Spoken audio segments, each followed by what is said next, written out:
You look at who's behind all of this, and BlackRock, they also are the primary custodian with JP Morgan in the silver ETF, SLV. They're major holders in PSLV. They have their fingers in the pie of not only the silver market, which is used certainly to build these high-tech weapons, but they also have their fingers in the pie of the military industrial complex, the companies that are making the weapons.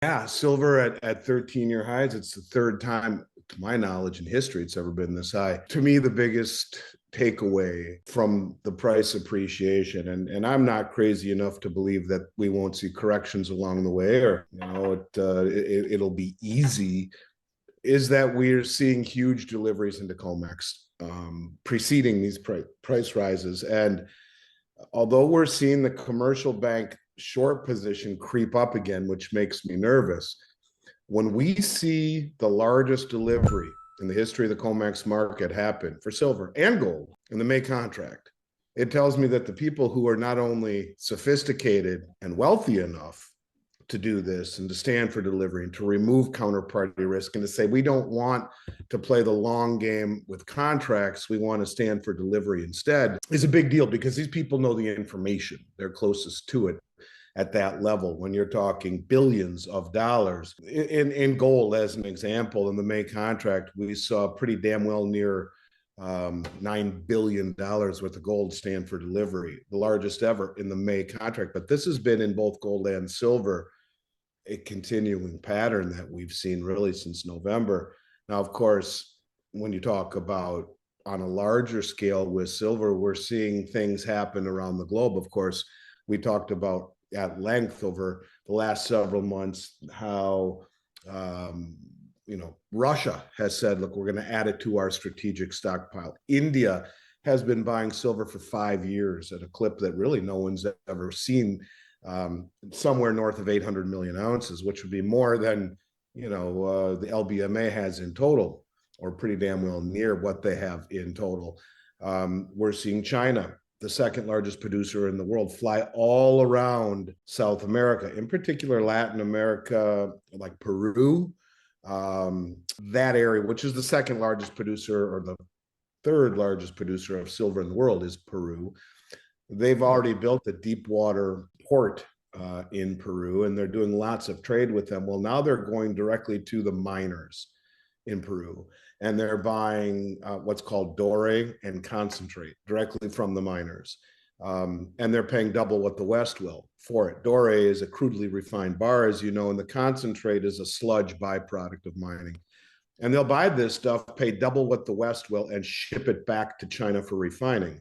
The thing that I take away from that is this is the second largest producer of silver in the world, buying from the third largest producer, but buying directly from the miners, which disintermediates the marketplace, which disintermediates the information flow. How much are they buying? What is that turning into? What are they paying?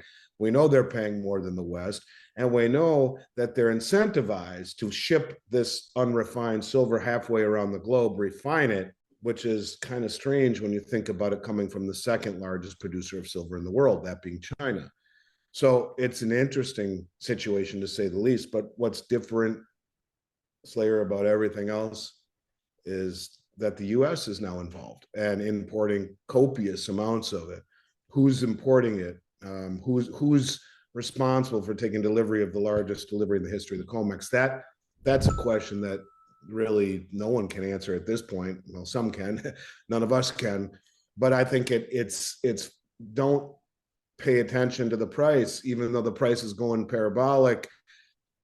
Parabolic's not the right word. Let me rephrase it. The price had a parabolic move in a very short period of time. Now, parabolic, that's not even the right word, I guess. The more I think about it, it's up 40% this year. Right. It's outpaced all the other metals. So that's not really parabolic, but it's strong.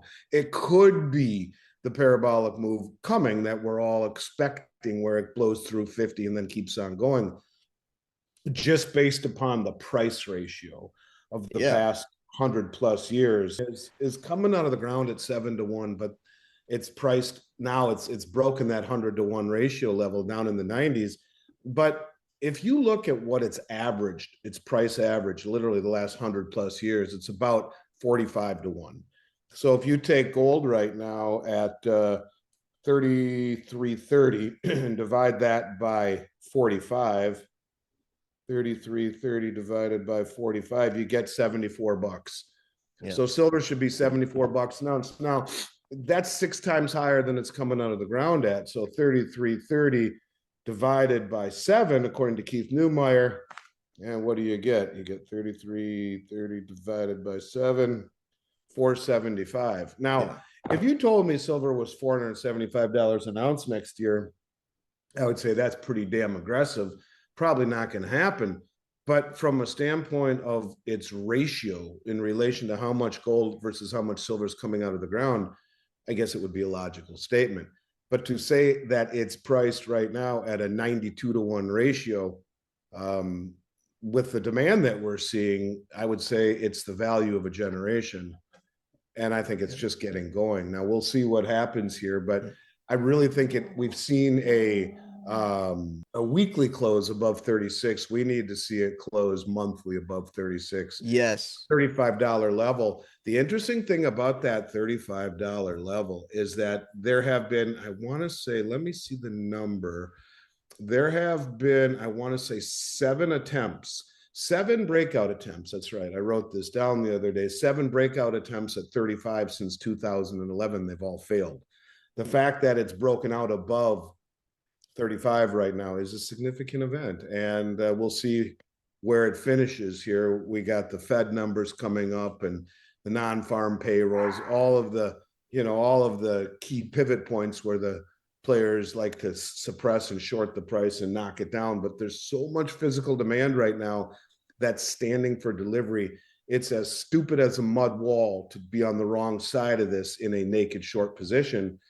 And I think the traders are figuring that out in gold, as we've seen a tremendous amount of gold covering. Since the beginning of the year, nearly 150,000 COMEX contracts have been covered. That's 15 million ounces of gold.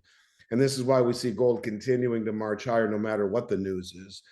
Silver will follow it, and it has a very, very similar technical pattern the way that gold has. Yeah, well, you're right, and standing for delivery. And look, right now, $3,500 gold is easily in play, right? And a 60 to 1 ratio would be above the 200-year average. And that 60 to 1 ratio at $3,500, you're basically $60 an ounce silver. So these numbers are not unrealistic whatsoever. You put it at $4,000 an ounce, you're at $70 an ounce silver based upon, and that's nowhere near the mining ratio. That's just historical averages. Right. You get up to 5,000 and the numbers start to move. Look, we've talked about this at length, and we also talked about how the guys at silverwars.org have done a good job at showing how much silver is needed in the military industrial complex, who has had vested interest in perpetuating war. And in order to do that, you need to have silver to make high-tech weapons. And it's interesting when you look at who's behind all of this. Well, I got this thing sticking out there. You look at who's behind all of this, and BlackRock owns the military industrial complex. BlackRock owns all of the military contractors that make all of the high-tech weapons. They also are the primary custodian with JP Morgan in the silver ETF, SLV. They're major holders in PSLV. They have their fingers in the pie of not only the silver market, which is used certainly to build these high-tech weapons, but they also have their fingers in the pie of the military industrial complex, the companies that are making the weapons. So they suppress the price of silver to make the weapons. They sell them all around the world. They blow up countries like the Ukraine, and then they come in and get the reconstruction contracts. BlackRock does. It's a let's build the weapons, blow up the country, come in and get the reconstruction contract. Sounds like a great deal, and then sell that country that's been rebuilt weapons to protect themselves moving forward. It's a crazy roundabout, but that's what's happening now. That works in an environment where the dollar has no challengers. That works in an environment where the dollar and the U.S. government are respected. That works in an environment where, um, you know, we are not the most indebted country in the world with all sorts of problems at home. Not only with debt, but look what's happening in Los Angeles and now Right. in Dallas and in Austin. You have again more insurrection, and I don't know. The idea here is that the biggest money in the world has been accumulating gold and silver and taking possession of it. No one's ever taken possession quite the way that we're seeing right now, and that is the delineation between the ability to suppress the paper price and not, because you can suppress the price if no one ever stands for delivery just Yeah. by writing and creating money.